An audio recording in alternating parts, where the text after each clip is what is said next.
Hello and welcome back to another one of our JobsWorth Reshare episodes. This week we're going back to an interview that I did in May 2024 with Sam Hamblin and Ed White, who are the owners of the local merchants in Leigh-on-Sea. Sam and Ed have been really good friends of mine now for a few years. This was the only episode that I've ever allowed beers into the office when we were recording, and I think it's safe to say towards the end of this, you can tell. It was a real pleasure to have this conversation. It's nice to get to know them a bit better. It was nice that they felt comfortable enough to share a bit more about their experiences, and it's been great. They've just celebrated their 3rd anniversary in business on Lee Road, which is a notoriously tough place to run a retail outfit, and they've become a real staple in this part of Essex. It remains to this day one of the most heartwarming experiences to walk past their big, beautiful shop windows, look in and see two weirdos frantically waving back at you, and long may it continue. So please enjoy the local lads, and as always, please let us know what you think in the comments wherever you're listening to this podcast.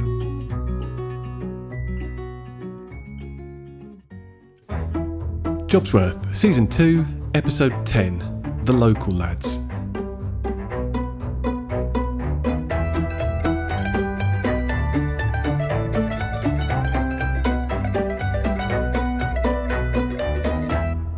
Welcome to Episode 10 of JobsWorth Season 2. It's double trouble once again this week as I sit down with Sam Hamblin and Ed White, owners of the local merchants, a menswear business based in Leigh-on-Sea. Sam and Ed met at school, and as you'll come to learn, they've been inseparable ever since. We discussed their experience of school, how they first developed their love of fashion, how that was perceived by their mates, and how their sense of style has evolved over the years too. Despite heading down different paths after leaving education, Sam and Ed's friendship never faltered, and you could almost say it was fated that the two of them would one day bring their very particular sets of skills to bear on their own venture. Before that though, we look back at their earlier careers and the experiences that would ultimately lead them to setting up shop in the heart of Leigh-on-Sea. Running a business with your best mate? It's not for everyone, but Sam and Ed just seem to make it work. We explored a secret to their successful collaboration, the importance of transparency, and the value of playing to your strengths. I also find out why it's so important to build genuine relationships with your customers and how that shapes their approach to customer service. The local merchants has just celebrated its 2nd anniversary. In a sector that can be notoriously hard to crack, Sam and Ed's business has become firmly entrenched in the local area, and whilst they're officially outsiders, don't tell anyone though, this comedy duo have been welcomed by the community with open arms. So without further ado, let me introduce you to the two new kids on the block in Leigh-on-Sea, and two of the nicest, most authentic guys you're likely to meet. Sam and Ed.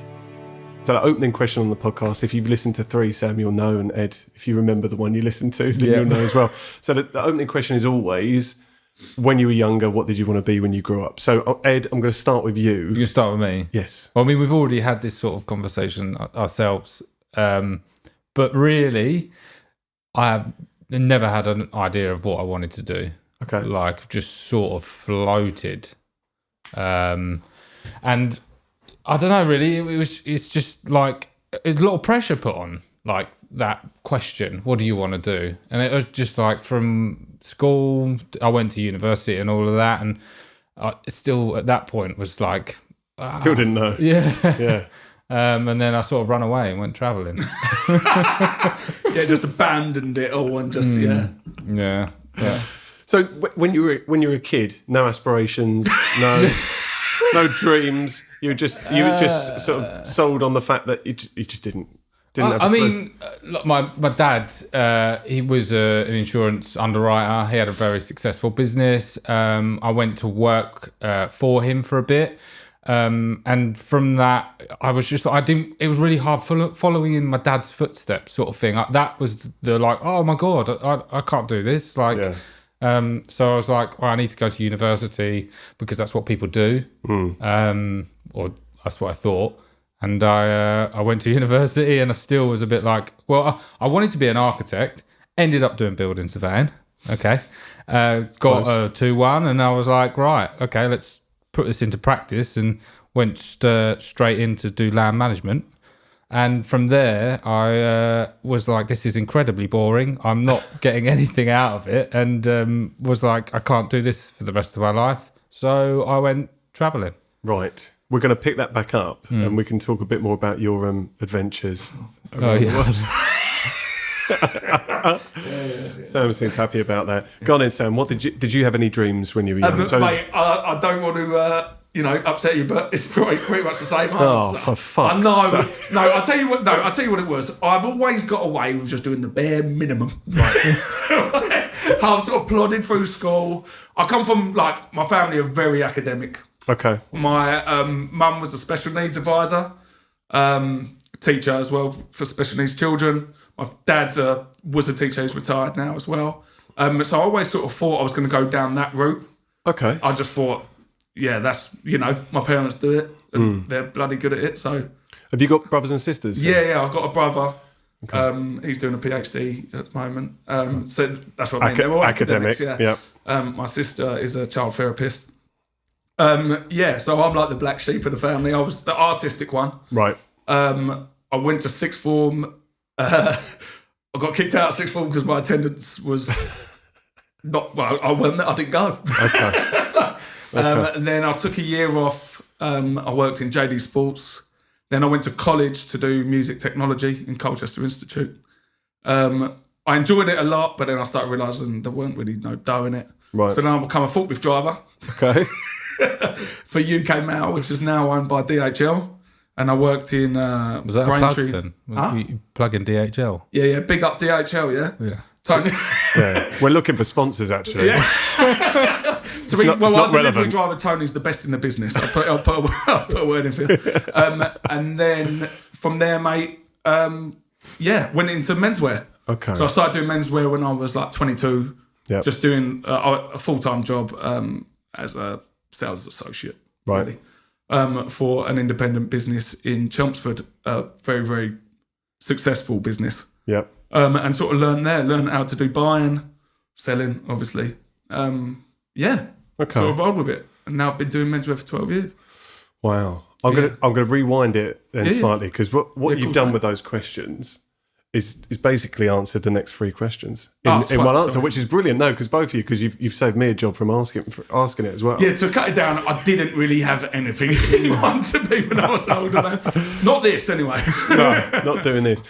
And sometimes I start by asking that question just because I want to see if it's related or if it's linked to what it is you're doing now. But if you're struggling to think of having, I don't know, those aspirations or dreams as a kid, I didn't have any either. So if I was on a podcast being asked that, I would pretty much answer the same thing. Yeah. But some people I speak to, if you listen to my brother's Like your one, brother, he knew from a very young age what he wanted to do. Charlotte, who was on very similar kind of mindset, they were very driven into what they wanted to do early on. Okay, so I want to take, because you two are best friends, aren't you? Yeah. Are you best friends? Yeah, I think we are. I'm not going to test it at any point, but yeah, okay. So you've known each other since what age? When did you meet? Secondary school. Yeah, we met when we were 11, yeah. Okay. What secondary school did you go to? We went to a lovely, lovely sunny school called Highland School. It's beautiful. In Chelmsford. Okay. Absolutely Yeah, beautiful. Yeah, see, we're from Or different as we next to spell them. it, SHIT Hull. Okay. So what was your experience like at school then? So you met each other and did you just click straight away, even in year, Well, we're talking year 7, you aren't took we? me under your wing, didn't you? Yeah, I was a little bit of a nerd. Okay. And what was Sam? If you were a nerd, what was Sam? Well, I mean, you really liked David Beckham, didn't you? I love David So Beckham. you could back then, probably say you had every haircut. every haircut. Skinhead, mohawk, So mullet. yeah, it's just like like Both my ears pierced Oracle. with big old fake diamonds. Really? Yeah. Oh, I cannot imagine that. Yeah. Can we have some I look like a pictures? twat. If you look back now to my school I was photos, imagining that. a twat with acne. That's what I look like. Yeah, I mean that's a good way of putting it. Yeah. But you clicked. Yeah. We I met you through Skinner, didn't I? Yeah. One of our friends who we're still friends with now. And yeah, I thought Ed was, I must admit, very, very cool lad. Like, he was into the same music that my brother got me into. So either indie rock or at that time hip hop and grime and stuff like that. So we sort of clicked over that. And also, to be fair, like clothes. Yeah, that was what we started connecting over without any romance involved. But yeah, so yeah, we started like, I remember like when we used to get jeans from H&M, when we used to rip them with Henry and stuff and try and mimic like the Levi 501 ripped ones and stuff, yeah. We used to do that, and we used to get the same Nike Dunks and stuff. And nice, man. Yeah. So how was that perceived? Was that at your school? Because I'm trying to think back to me being that age, and I was not into fashion. And if you saw pictures of me then, you'd have fucking realised it as well. And I don't think any of my friends were really. But was that a thing at your school, or was that just a thing that you both shared? Did you feel like you were a bit of outliers in that? No, I'd say it was like our group really. Me, you, Skinner, and Henry we got into clothes. Probably to be fair, because of my big brother. Okay, sorry, I keep doing what you said. I keep looking at it. That's all right. No? Because of my big brother, he's 4 years older than me, and he sort of showed us the way. He was like 15, 16 when me and Ed met. You know, he was at that age when he started going out like and stuff like that. Yeah. Underage to bars and stuff and dressing well. So we sort of got it from that, I guess. No, I wouldn't. I mean, you know, we had a little bit of that, but we were at the same time chavs, really. You know, we did the Burberry socks tucked into jogging bottoms, all stuff like that. Still went through that. Yeah. I mean, I took it up a level. I went for like the red Burberry socks. Yeah. As well. It always had a little bit. It up a little bit. Nice. Yeah. Okay. A little bit of flamboyance. Vavavoom. Yeah. Vavavoom. So your style is what you're saying is not as refined as it is now. No. Yeah.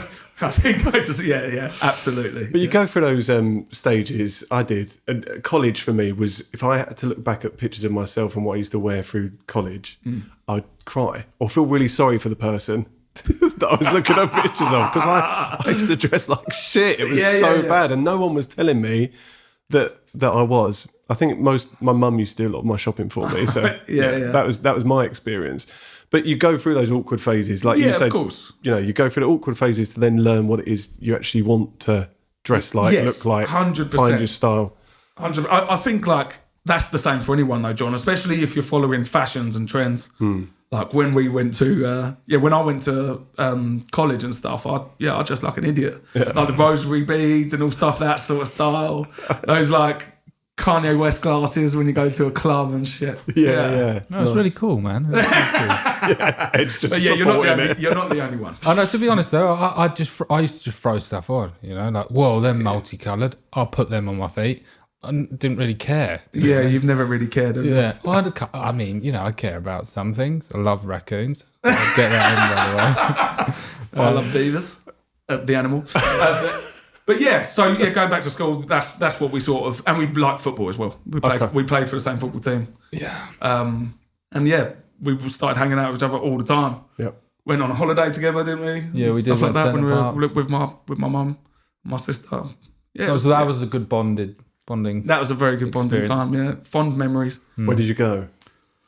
Oh, I remember vividly that we listened to Donnell Jones' album a lot. So what's that? We must have been probably 13. Yeah, something like that. Yeah, 13, 2003. Yeah. Riding our bikes around the forest, you know, winding our hair. Where was it? Yeah. Where was it? Centre Parks? Yeah, Centre Parks, yeah. Oh, it was, Parks, Nice. Yeah, man. A lot of nostalgia about it. Sounds good. And then we've been, like best pals ever since, until he left me. Yeah, I floated in and out, didn't I? Yeah. He was dead to me for a few years, but then he come back. What prompted the travelling then, Ed? Why? I wanted to. I honestly, I wanted to escape. You know, I was still living at my parents' house. I didn't really know where I was going. Like I said, I didn't have a sort of pathway of what job I wanted to do. I was like, right. I went away for a year, did like proper travelling, like travelled to loads of places, and I was like, look, I want to go back to Australia. I love it there. You know, like it's the beach at your doorstep, and like you just literally leave work and you meet all your mates, and it just felt like fun. I guess I was stuck in that sort of, now looking back at it, it was an amazing experience, but it was just like, again, I was escaping it, but I wasn't really escaping anything. I was just sort of floating around. I had long hair, didn't wear shoes. You know? Yeah. Going to the servo, getting a pie, and just loving life. But now you're describing this. What are we doing here? Yeah, this is making this sound very mundane. Yeah. Yeah. So what Did you have brothers and sisters? Yeah, I've got a younger sister and then 2 older sisters. Okay. But it's quite a big age gap. Right. Between the older sisters, but I still see them all the time. Yeah. I'm just trying to think. So your dad was kind of this example of someone that was very successful and ran a successful business. Yeah, you could have, by the sounds of it, gone into that route if you wanted to. There was opportunities there. There was definitely opportunities. Yeah, I was just. It sounds really corny, but that sort of free spirit, almost like I don't want to do that. Like, you've told me, like you've looked after me my whole life, and now I'm like, no, actually, I need to find my own way. Yeah. I like that. I think that's great. Yeah, I mean, at the time, I'm not sure that's how I felt about it. Like, but now looking back, it's actually Of course, that's what it was. 100%. Sounds good on a podcast. Yeah, that's exactly what it was. Yeah. I think you're right, mate. It was that, and it was good for you to go there, man. Yeah. So how long did you go travelling for? First stint was a year, and then after that, I was like 2.5 years. Right. Okay. And when you came back, did you feel like you'd found what you were looking? Oh God, that sounds corny, doesn't it? But like what you were looking for, did it do the job you were hoping? No. No, not at all. No. Did it just kind of delay the inevitable, which was, I need to get a proper job. Yeah, I need to get some money. I went for a job. So I was working for. I did loads of stuff, but then I actually found a job that I actually really enjoyed, and it was for beIN Sports. Nice plug there. They're a sports channel across the globe. Right. And looking for sponsors.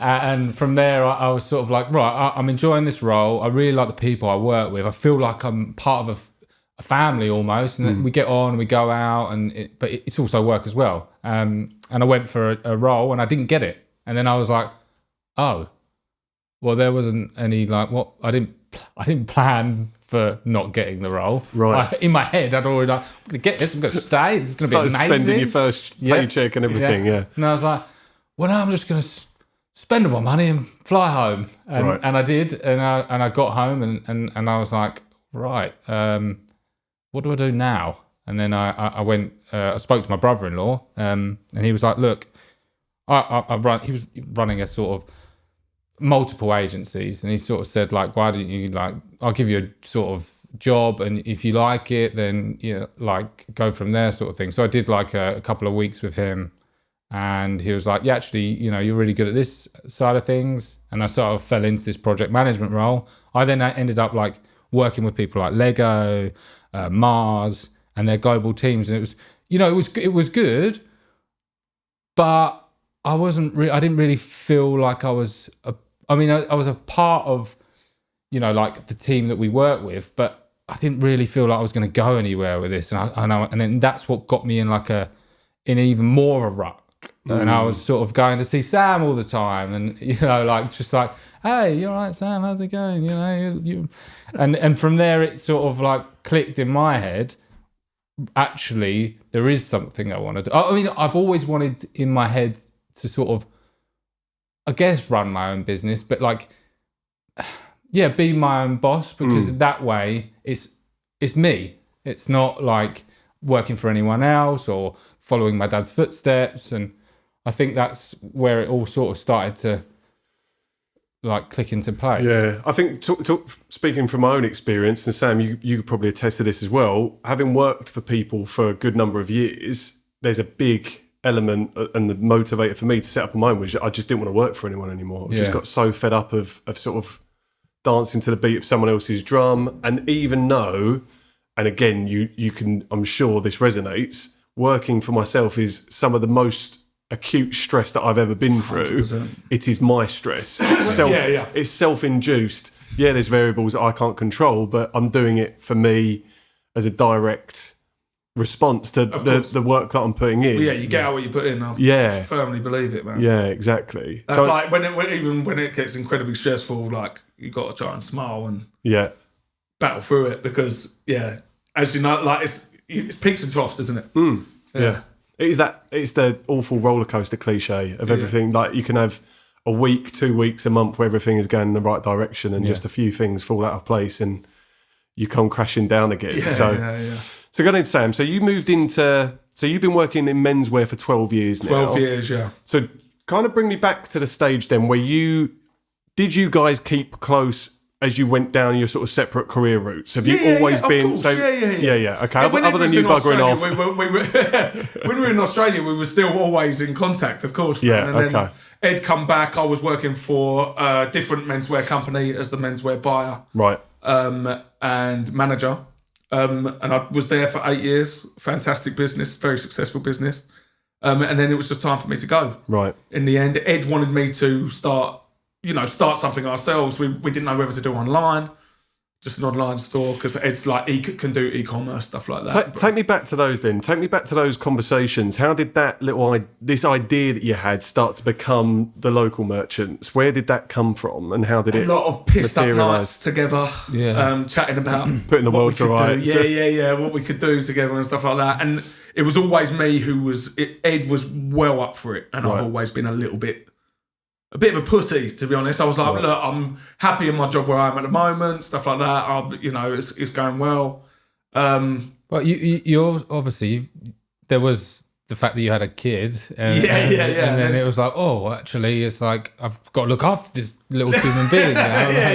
And then I just felt maybe a little bit stagnant in the end. So in the end, I just thought, I've got to do it. So Ed in a way was kind of like coming there and stoking that fire in you to say, come on, we can do this. 100%, as well as my wife, drove me to start something. Yeah. And it's the best decision I've ever made. I mean, I spent most of the money that was supposed to go towards the business just buying clothes from you to be like in the shop and be like, are you sure you don't? That was your pitch. That was your way of just being in that environment all the time. That's how it come about. It took a while. So what clicked for you then to finally say, yeah, let's do it? Well, lots of personal reasons really, and I just felt like I always had a drive of wanting to do something myself, be part of something, not just work for someone, and it just felt like the right time. Especially when I hit my 30s, and then I had a little boy, got a little girl now as well. Just felt if you don't take that risk, then what's going to happen? I'm still going to be doing the same thing in 10 years. Yeah. Do you know what I mean? And I didn't want to have any regrets, and I'm just happy I went for it. It's a double-edged sword, isn't it? Being a parent. Yeah. Because you do have a different type of responsibility. I'm not going to say more responsibility, Ed, because I know you've not got kids, and I know there's a lot. Cat. Oh, well, that's the same. That's not. Cats are shit. But it's a. You watch it. I don't like cats. Yeah, but anyway, no one does. But I think it's a different responsibility in that I think some of the gravity of those decisions, I'm going to leave the perceived security of an employed exactly role. What was holding me back the whole time. Yeah. Okay. And then in the end, we went for it, and it took probably about 3 or 4 months when we started setting it up, and that's after about 3 or 4 months, that's when I realised, this is going to work. I've got faith in it. Like working with Ed is fantastic. We trust each other. It was a bit of a roller coaster, though. It is, of course, it is. Like, I'm not going to talk about that. Before that, like it was like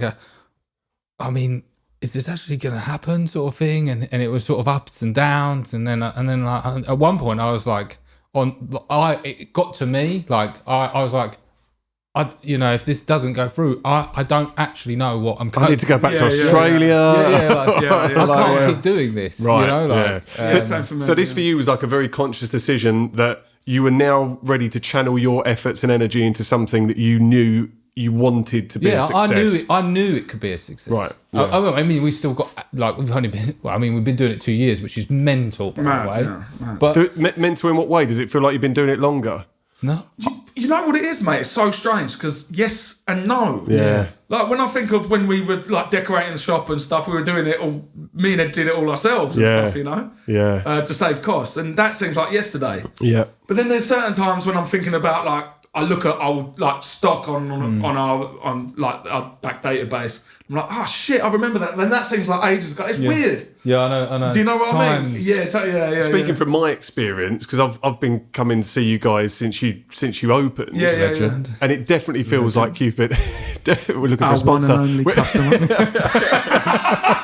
but it definitely feels like you guys have been like just an integral part of that part of Lee Road for much more Thank than you, 2 mate. years. Yeah, thank you. Like, Really and now, I think it's because, in part, it's because of where you're situated. You're next to Colt Coffee as well, which of those two places, in terms of bricks and mortar premises on Lee Road, you just know them. And there's this sense of like, I don't know what it is. It's like a waypoint. Every time you walk past it, there's something really nostalgic about it, and you've been there for 2 fucking years. Yeah, like man. that's mad. And It is that's because of what you've created there. So Thank you, mate. You should be super proud of that. it. Actually, without sounding corny, we said corny 3 times in this. Yeah. I've never said it on this podcast. That made me well up a little bit. Thanks, man. Right. I want to know a bit more about the process then. So you decide, you get Sam on board. Yep. Yes, you've got the buy-in. Yeah. What's the process then? So you go from having an idea of setting up a menswear shop. Where? Was Lee the location? Yeah, so obviously I was at this business for 8 years. So in menswear with certain brands and stuff, you have to be outside a 10-mile radius. So a lot of brands won't start, unless it's a big populated city like London, Manchester, these brands won't work with you within 10 miles. Understood. So we had to think of somewhere outside of that zone. I definitely didn't want to tread on my old employers' toes. So we went on recce's. We were going around. Just having a bit of a jolly up. Yeah, jolly up. Yeah. Was it always at a pub? Yeah. It was a bar crawl. Past the end of the road. Yeah. What about if we just open opposite this pub? Which is pretty much what you've done. Obviously, we've had many a trip to Leon Sea with friends, with family, or whatever, and there'd been menswear businesses there before, and a lot of them, they'd all come and gone pretty much. So it was always a bit of a red flag there. But in the end, we just loved the area so much. We saw the shop, and we kept on umming and ahhing because we wanted the Broadway. Because of obviously how much it is a lot busier. Maybe not now, but it certainly was.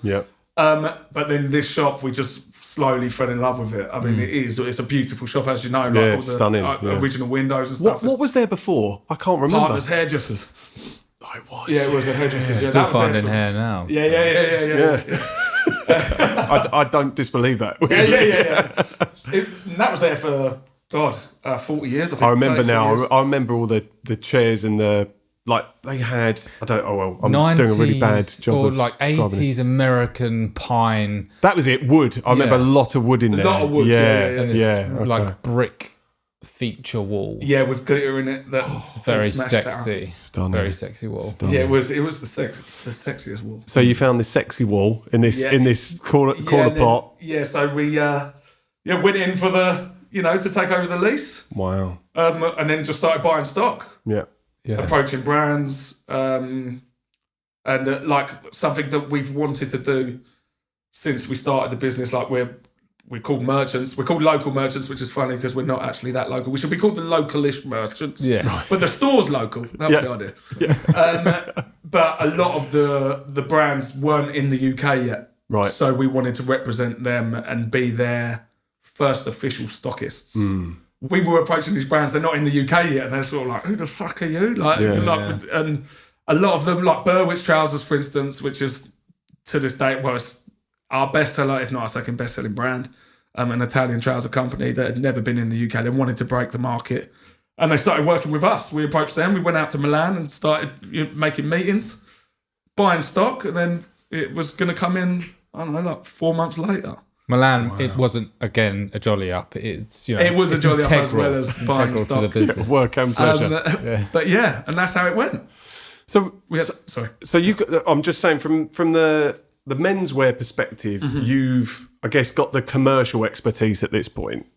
Yeah, Ed, you've got I don't know if you can call it that. Yeah. Well, I bet 12 years or 10 years at that point in and around the market. So, Ed, you're bringing the commerce and the design flair and the marketing side of things to the table. Yeah, I guess we're a multi-brand store, but in my eyes, when we were setting this up, is we need to make ourselves a brand, like the local merchants. Like that needs to be the main. I don't know what's the word I'm looking for.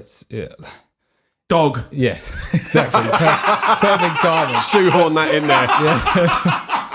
Now you've really thrown me off. Yeah, well, I wanted to make it a brand. I wanted to make it personable to us. You know, like when we were setting it up, it's an experience. You know, I had to sell it all under this one thing. It's not just we're a clothes shop that sells clothes. Yeah, you know? yeah. Like, and again, it's cliche, like an experience as well. yeah. Yeah. I mean, that is what we're about, really and truly. Yeah. Is that the vision that you had before? You know, when you went to Sam and you're knocking on his door and saying, not literally, maybe you were, I don't know, but you're saying to him, I guess come I and saw sit. him in his environment. Right. Like, it sounds crazy, but he's working, and the way we don't like to push clothes on people. No. We just want to dress people up because we want them to enjoy themselves and come out of it thinking, oh, you know, I don't need to wear these really skinny jeans or like just mixture of clothes that doesn't work. Yeah. Yeah. And like we were saying earlier, will look shit in 10 years. Yeah. Something that's relatively classic that will look good, you know, no matter the time. Yeah.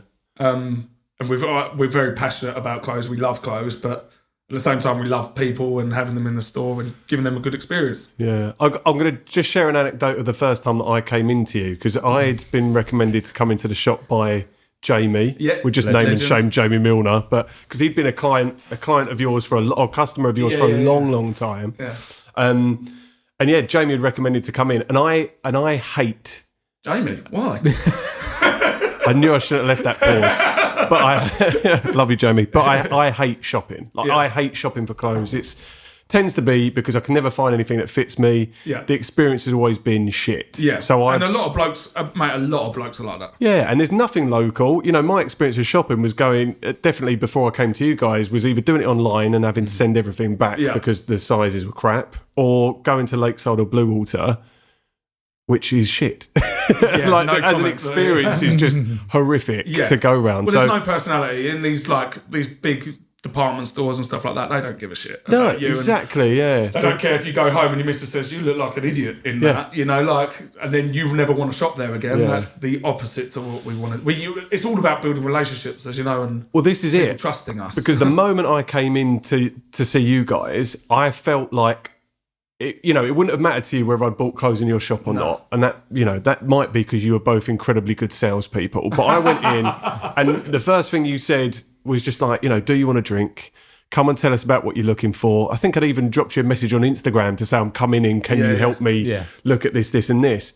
And I walked out of there having spent a bit of money, but it just felt for the first time, and I've told you this in visits since, it felt for the first time that I actually enjoyed a shopping experience. And if you can convert me, who is anti-clothes shopping and hates that whole process, to be a returning customer, then you've got to be doing something right in terms of that experience. That's a huge thing. Yeah, I mean, a lot of it is we give alcohol to our customers. That helps. I think that helps. Hit with that straight away. They become weak, and then we just It comes back to that experience thing, and like Ed said a minute ago, not being pushy. Yeah. So my first time I went into a menswear job, I remember being a young kid and going into that shop when I wanted a Ralph Lauren polo, and it was like 60% off in the sale and shit. Right. And they're pushing on you, or they're looking at you like, oh, you can't come in here. Do you know what I mean? And that is the opposite to how shopping should be. Yeah. You should come in, you should feel welcome no matter what. Yeah. No pressure. But if you need our help, we'll help you. Yeah. You know, we've got your size out the back in anything you want. Just give a shout if you need us. Yeah. And then if you trust us, then we'll dress you. Yeah. Which is exactly what you've done for me. Yeah. And people like, you put all the clothes on and you come out and you feel, oh, well, we'd like to think you feel great. But honestly, we see you and like, oh, yeah. Yeah. Like we dressed 3 people today. One was a groom. One was had a party on. Well, I say a party. It was a send off, but celebrating their father. And then the other was sadly for a funeral. But all of them were dressed in completely different outfits, and they came out and they just went, I feel so good in this. Yeah, nice. Like I feel, mate. I mean, they all look tip top, all completely different body shapes as well, and we just managed to give them a really good experience. I hope, anyway. Yeah. And yeah, that's what it's about, and we love it. Like we'll take photos of them, and then afterwards we'll put it on our socials. Like they look sick, man. Yeah. And yeah, we get a lot of buzz out of that. No, that's so good. And that satisfaction that is still the same, if not more, the longer the business goes on. You still get that buzz when people walk out wearing your stuff. I'm going to sound like a proper melt. God. But I mean, the first time that we put a sale through, Go on. I started willing up. Yeah, he did. you? Yeah, I mean, Mate, I like that. It's a big moment. It was Simon Bond. Hello, mate. Absolute legend. He did all the plants for our store. And we put out just a few pieces of knitwear, hadn't we? Like on the rail just to see what it looked like. The shop was still like a carcass, really. There was some a building site-ish. Yeah. And then we've just got the till system in, hadn't we? Yeah, I mean, we didn't actually use pressing a couple of buttons. Yeah. Like this, does that? Oh, yeah. Yeah. Scanner like going in your eye. Simon busted through the door and it was like... Yeah, it was like, oh yeah, I'll have that. And I was like, what? It's like, yeah, I'll have that. I went, do you want to try it on? Like that. It was like, no, I know that'll fit 40-inch chest. I was like, or 38, sorry, Simon. And then, yeah. And then put it through and I got all welled up. I don't get like that with every sale. That I mean, that's that emotionally draining. Now, so it'd be emotionally draining. Where's Sam? Is he in the toilet again? No, actually, he's out back weeping. yeah, every time.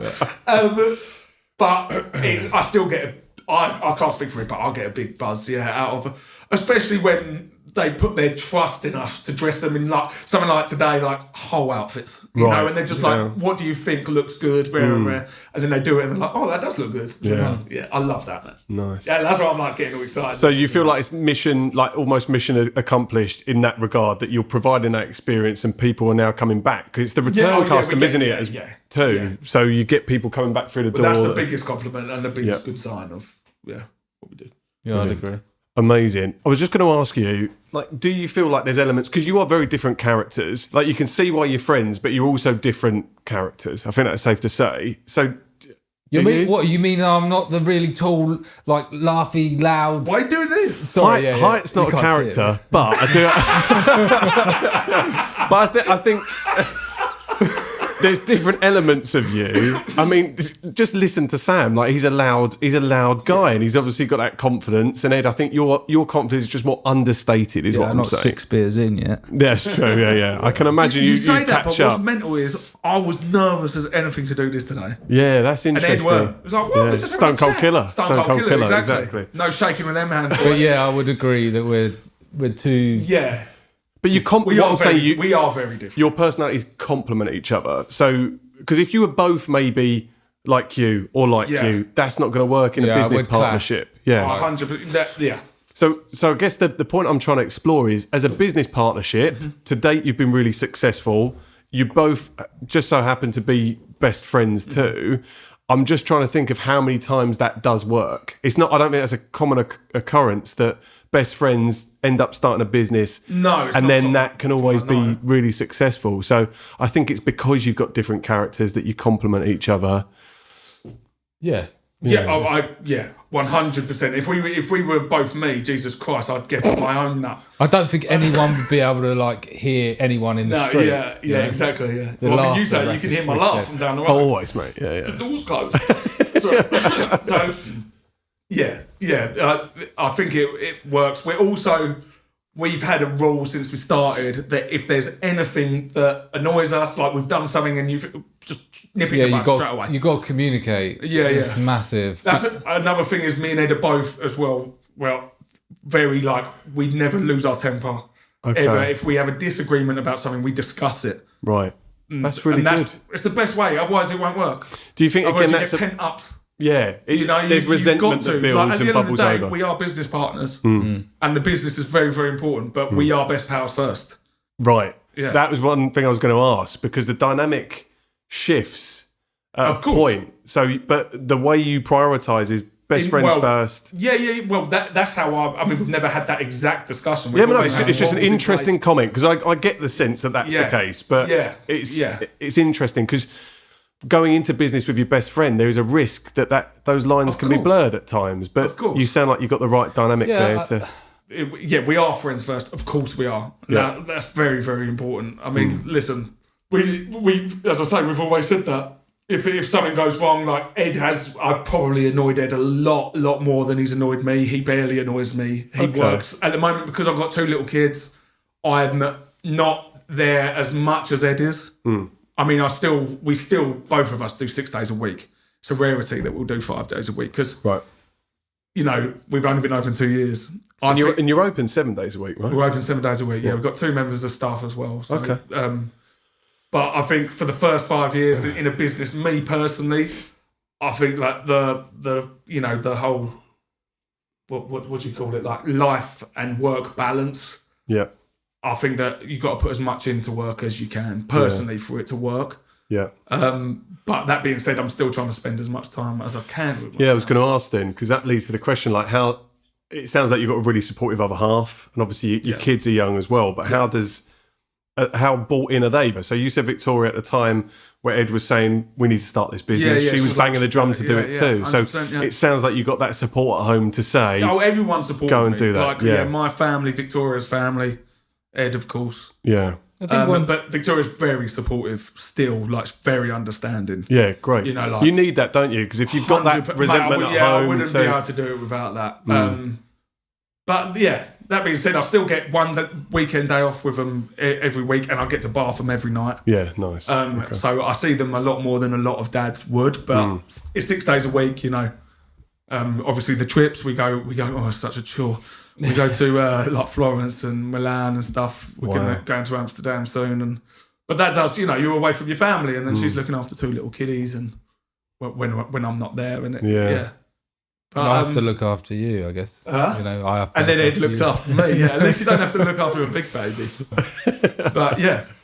Nice. So there's that dynamic shift then, isn't there, between sort of I guess you're at home, you're a hands-on dad, and you're a parent and you're a partner, and then you come to work and you get to invest your energy in something that you enjoy doing. Yes. Too. Yeah. I enjoy both. I love being at home, but I love being at work too. Yeah. It's both. Very lucky. Because this is something that, because you talk about work-life balance, and this is addressed at both of you, but I think I'm of the same mindset. Everyone goes on about work-life balance, which is subjective. It's going to be completely different to anyone that you speak to. Their version of what it looks like is going to be different. If you think it's 50-50 and you own a business, then that's bollocks. Well, so the whole motivation for me starting up on mine was to get a better work-life balance after I had my son, and he was 1, and I set up the business, and then I think zooming out, I've had a better work-life balance. If you zoomed out over the space of nearly 5 years now, it's been better. Yeah, definitely. And it's my own stress, it's the own pressure I put myself under.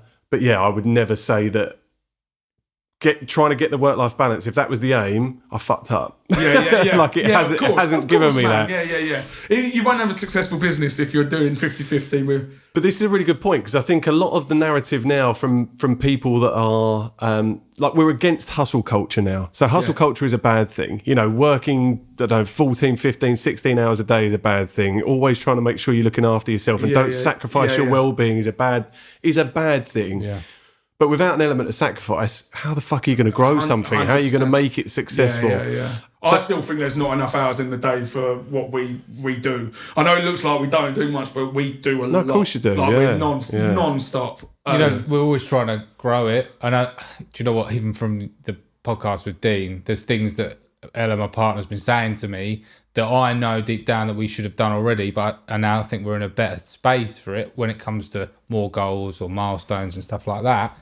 And, you know, putting that pressure on myself, I mean, it doesn't help if a sale comes in and it goes ding, and then you're like, okay. So is this an online sale you're talking about? You get notifications coming through, and then you're like, okay, all right, we need to sort that out, and then you switch back on again. But I try to generally, when I get home, switch off. But then I know that we've got stuff coming up, and then all of a sudden it starts to unravel again, and I'm like, right, I need to build up on this plan that I've put in place. It's not quite right. So yeah, actually I probably don't really switch off. I like to think in my head that I do, but when you actually think about it, it's no, you know, like... Yeah, I mean, you, and you won't mind me saying this, you build it up in your head a lot, like what we have to do, whereas I'm still, like we were talking about when I was in school, where I sort of plodded along, bare minimum. Right. I don't do the bare minimum now, obviously, but Ed is very... and it's good because I need it. I'm not. That's where you complement each other 100%. again. Yep. We complement each other in a lot of ways. I'm a pessimist. Ed's an optimist. That's why the business come, because he wanted me to crack on. Yeah. And I was like, oh no, it could fail. And then, he was the one who got me there. And then there's like, recently we ordered. I say recently, last year. Remember when we ordered 30 shirts, right? Of this, just one style, 30 of them. Right. I've never ordered 30 of something in my life. Right. The most I've probably ordered is about 15 of one style. Okay. And he's like, just fucking do it like that. And I'm just like, oh no, I don't know what to do. But he'll push me to do it, you see? Right. We ended up having 100% sell-through on it. They all went. Wow. But without him, I wouldn't have done that. Yeah. At the same time, I'm not very organised. Ed's organised, but you'll build it up in your head a bit. Like, we've got so much to do, whereas I'm like, we'll get it done. Yeah. Understood. Don't worry, Understood, and we do tend to get it done, but there's a lot. Like Dean said on the podcast, we could probably organise that a bit better, and that is a lot my fault, to be fair. We could sit down and say, we want to do this by this date, that by this date. I think a big part of that is like, we'd never run a business before. Yeah, of course, man. We're still learning. And we were like, you go into it, and I'm like, I've worked with brands and stuff, and I've project managed this and done that. But actually, when it comes down to it, it's like, well, I need it to be right. Like, is this going to work, or is that going to work? I don't know, And then. What an amazing thing. Do you have any mentors or guidance or anything beyond the experience that you both got to help steer this? No, Fuck, that's terrifying. Yeah, I know, it's mental, isn't it? And then we're still open. Like Sam Giles, who's got Chin Chin and Toppers and Toast. He's become a very good friend of ours. Like he said, we were sitting down the other day. He said, "Would you say you're entrepreneurial?" I'm like, "No, not at all. I just like clothes. I like talking to people. Yeah, I like buying and selling. Yeah." That's it. I wouldn't say literally in sixth form I went to do business and they said absolutely not. You're doing drama or something like that. Which is worrying, but for some reason we're doing all right. Maybe it's the thrill though, the risk taking. Like there are certain risks that I'm like, actually that's not a great idea. But like actually, it's like if we don't do this, like we said earlier, if you don't do it. You're going to learn from it. The cliche is that you'll learn from your mistakes. Yeah. As long as it's not a catastrophic mistake that you're making. If it's mission critical, that's the thing. We do play it. We play it safe. I think you have to, especially in the first 5 years. Yeah. And we have been playing it safe. Yeah, and it's working so far. Tell me then, can you share one of the biggest mistakes you've made in business, or one of the biggest lessons that you've learned? Maybe I think I worded it as mistake to Dean, and then I reworded it as lessons. So what do you reckon one of the biggest lessons have been? You can both have one each. You don't have to agree on it. Maybe not doing it sooner. You say that, not doing it sooner, but then actually pandemic. Yeah, that would have killed us. That would have killed us. Yeah. No, it's a good point. Have you fucked up at any point? Have there been fuck ups along the way? Yeah. Sam had just had a baby, and it was you didn't drop it. It was no. I'm pretty good with kids. Come on. Yeah, he is actually. But it was the summer. It was hot. We'd ordered a lot of shorts, and they hadn't come in yet. And the shorts that we did have had sold. So I'm like scrambling. Where can I get stuff from? And I was like, look, Colourful Standards is great. So I went straight on their system, and I ordered loads of navy shorts. Yeah, they weren't navy. They're still fucking sitting out the back. No. Bright electric blue though. I like. Oh, they're nice. They are nice. I do like them, but we didn't need about 30 of them. Yeah. Okay. You buy small in that, and you not work. Navy, you'll sell loads of navy. You won't sell that many electric blue. But if that's our biggest mistake, you're doing all right. Yeah, you're doing all right. I'm trying to think.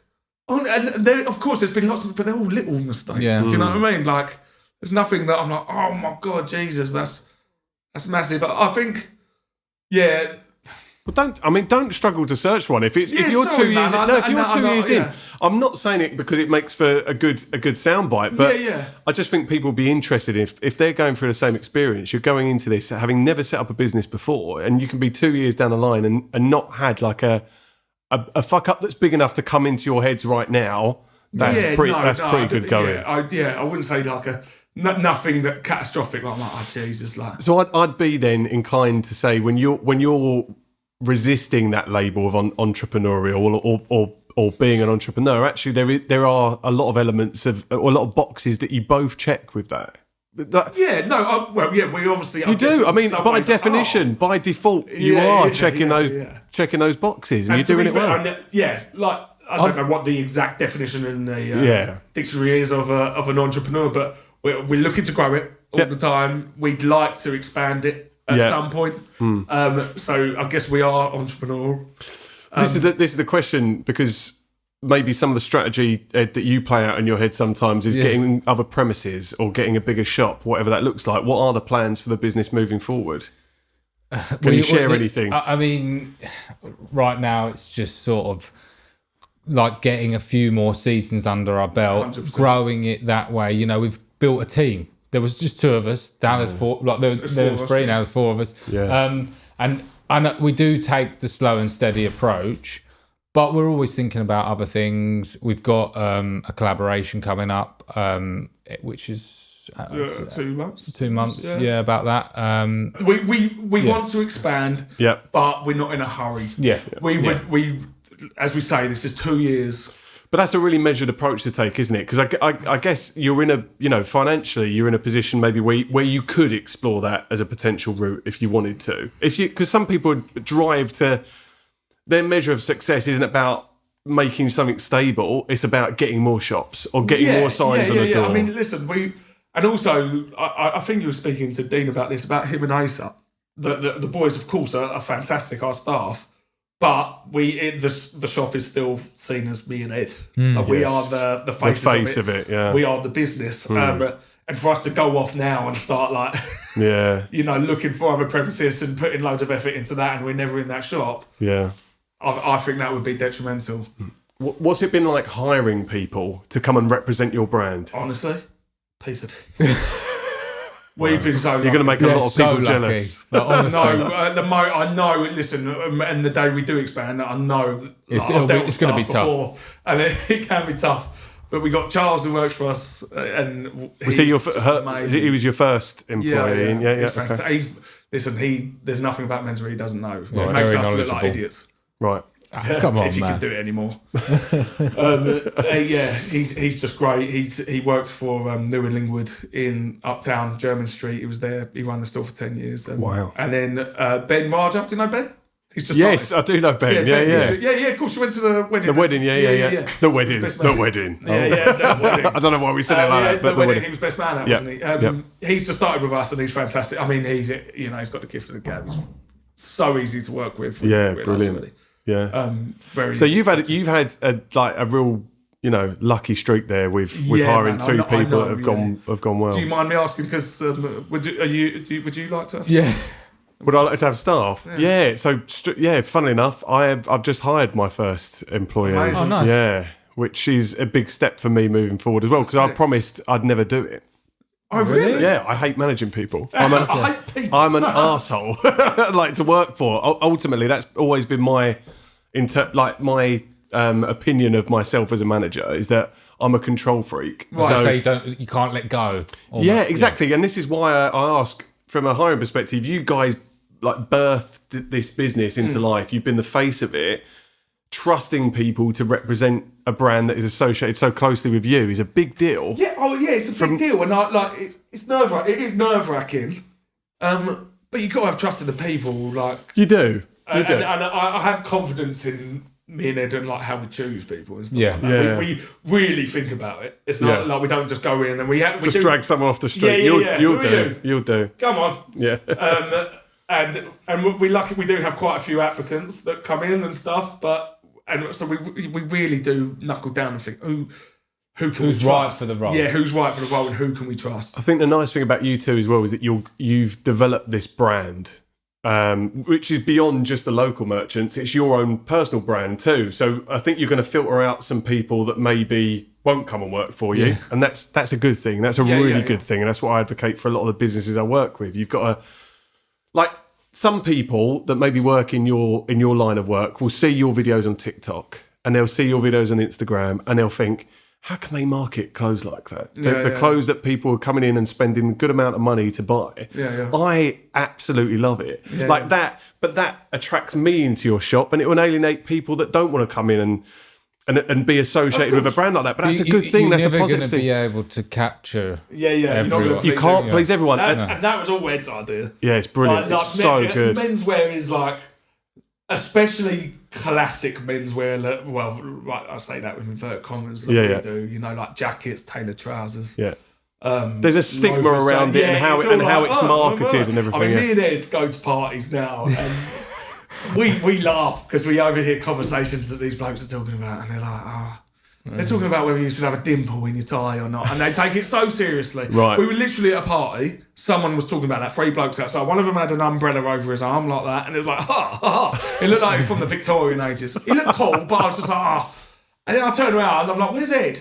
And there's a little toy dog in the window next door, and he's going, hello boy, hello boy, hello boy. And I'm like, well, that's what we do. Like, we love the clothes. Yeah. But the clothes at the end of the day. Yeah. We like that they'll look cool in 10 years still and stuff like that. But it's you've just you've clothes, got to have a bit of fun. Yeah, I mean, 100%. you can. I mean, it is serious. You know, it's your life, it's your work. But if you don't enjoy it, then man, it's not. It comes across. Listen, it really comes across. Yeah, let's just say we ain't in it for the dough. But I love it. I love going to work. Yeah, I absolutely love it. Me and Ed just have a laugh all day. We work hard and it's brilliant. And eat too much. Yeah, eat too much. And a lot of chili sauce. Yeah, a shitload of chili sauce. So, right, we're nearing the end. We're nearing the end. Oh lads. man, I'm just getting warmed up.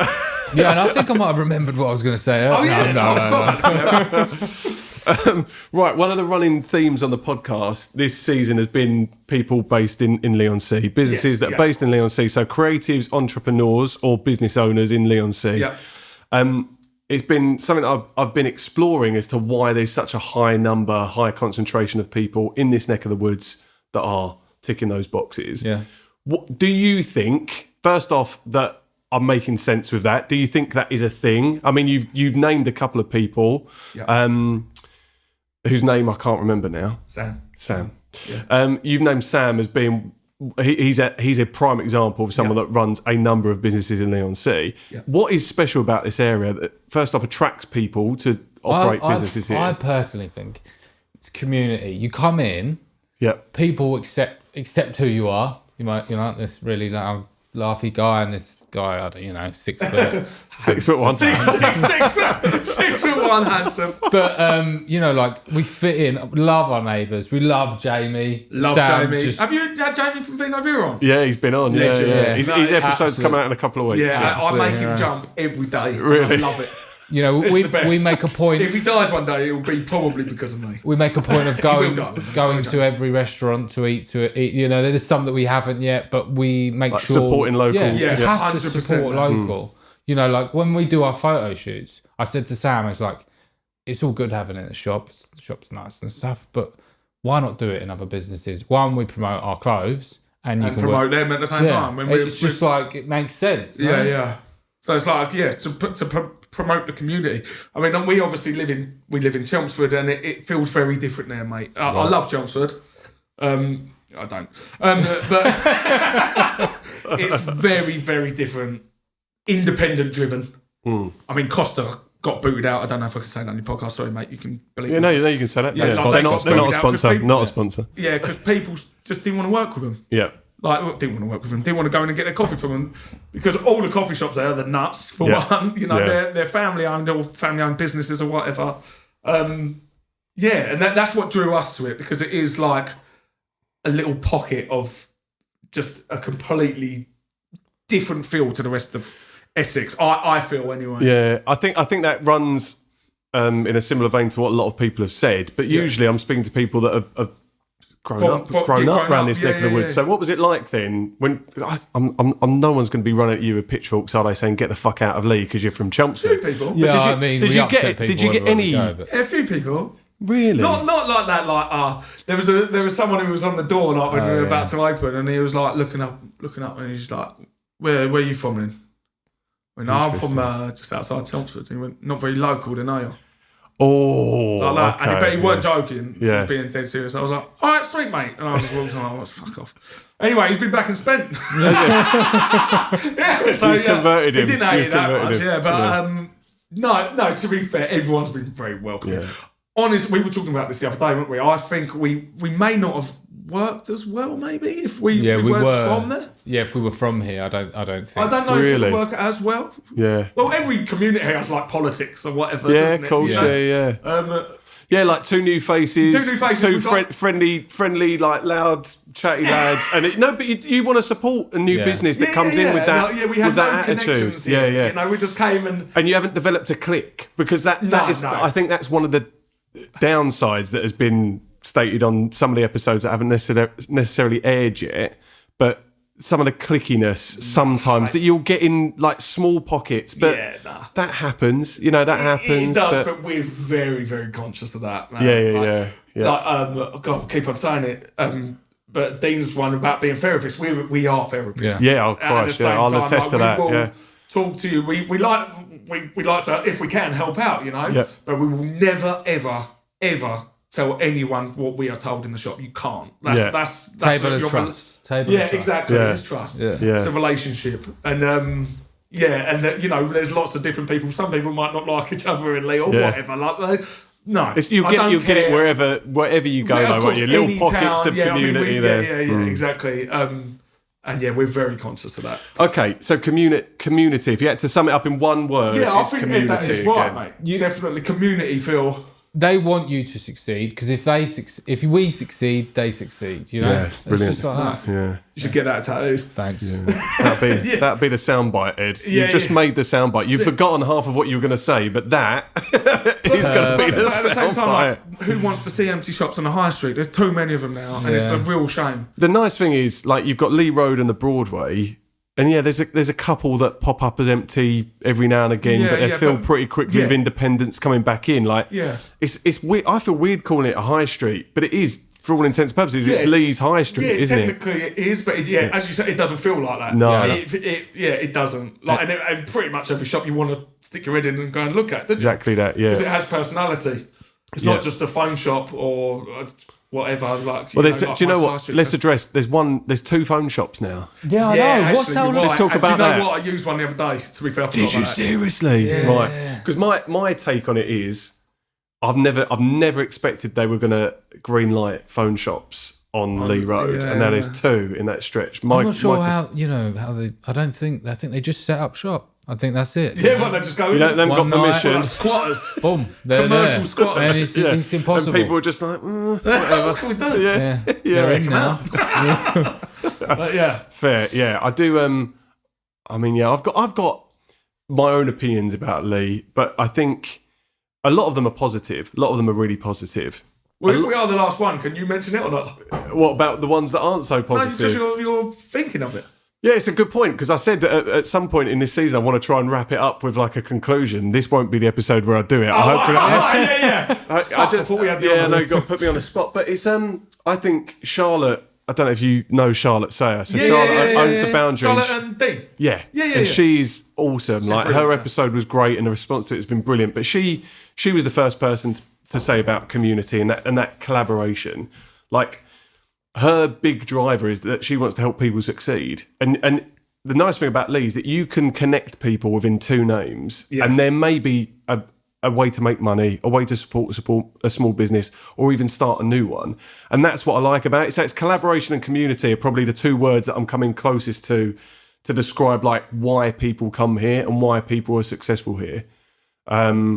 Maybe I'll do a little epilogue episode that covers the bits of the community that aren't so great. Yeah, but you're gonna have that. I can't wait to hear it. Yeah. You're gonna have that anyway, and it's gonna be completely subjective because it's just my fucking opinion. It's my podcast. Do what I want. Oh, that killed me. Right, gents. Do you know what I knew this was going to be fun anyway, and you are honestly two of my favourite people. Oh, man. Mate, You've not been in my thank you. life for long, but I just want to say thank you as well because you've given me a load of support in the mate. very short time that we've known each other on a personal level, and that's meant a lot to me. So thank you for Thank doing you that. for giving Thank us you, the dude. opportunity to come on. Oh no! no, thank you. If I'd done a podcast and not invited you on, know, and I yeah. was doing this, I'd be crucified. Yeah, I mean, you know. Are you getting your mum's question up now? Hey! So this is usually the test when people go, "We've listened to episodes." Yeah. I get to this point and go, "I've got a closing tradition," sounds and then so they go like sweet, this. man. They go, Really sweet. "Shit." I'm like, Yeah. "You haven't listened to the Is whole this episode." creepy? Is this creepy? Does she have blonde hair? No, what the fuck? Oh, okay. What's wrong? Right. Got serial killer. Cut that. Right. So Oh Jesus! We you can't are- turn my laugh down, can't you? no, you're locked in now. Right. So Mum's question. So yeah, the closing tradition on the podcast is that Mum asks a question for you guys. Now she knows roughly who you are, and I don't listen to the question before she sends it. So I play it on the phone. Right, let's see what she says. Hi, Sam and Ed. I wonder if you could answer this question on behalf of John's other half, Sophie. How much does he actually spend in your shop? Thanks very much. Bye. The laugh. It's the evil laugh. I that know. She's done as it as well. Well, I mean, like, you know, we've got table of trust here. Yeah, I was going to say, you we're obviously talking can't, about, you like- obviously can't say a figure No, of no, what no, of what I spend. Thanks for that, Mum. I'm a good He's- customer. Yeah. I'm a good He customer. is a good customer. There you go. Yeah, he's a good customer. Thanks, Yeah. Mum. Right, I mean- anyway. Can I just say, you sound lovely. You sound lovely and blonde. Don't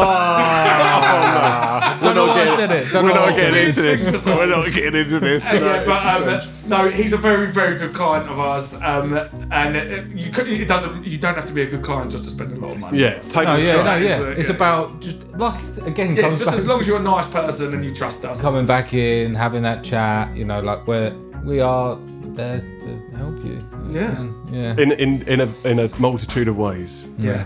Well, look, thank you so much. I'm going to let you get on with your evenings, and thank you for sacrificing a lot of your Don't be silly, night. mate. Thank Our you. pleasure. You're a legend. Cheers, mate. Thank you so much. Thank Cheers. you, man. Thanks for listening to JobsWorth. If you enjoyed this episode, please feel free to like and subscribe. You can stay connected by following me on LinkedIn for more insights on the world of work, behind the scenes content, and updates on upcoming episodes.